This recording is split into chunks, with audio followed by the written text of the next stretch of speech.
Hello everyone! Ito nga palang bangus na ito ay binili ko na boneless na tapos nakababad na siya sa suka at saka sa bawang.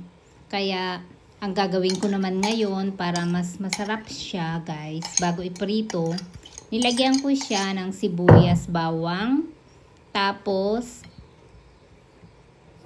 ayan, lalagyan ko siya ng toothpick para siya masarap, para hindi siya bumuka habang piniprito ko.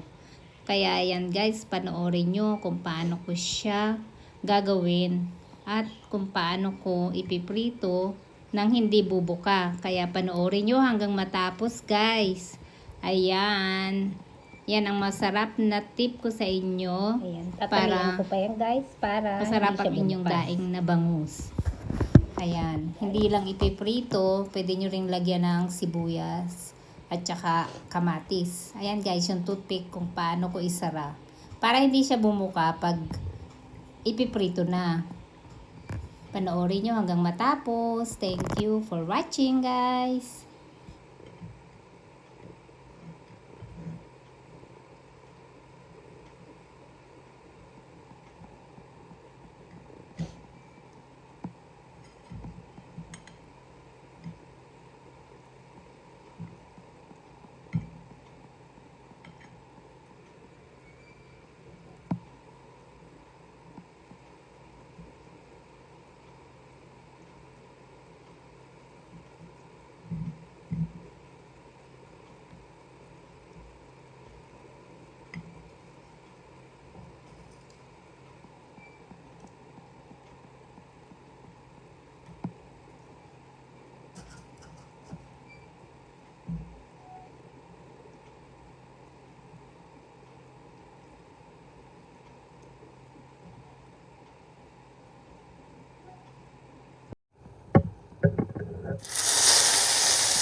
Guys, ito na.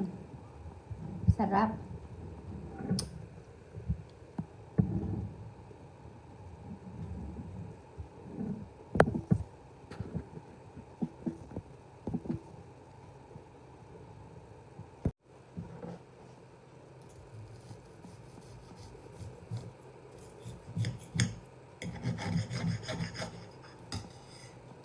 Ano guys?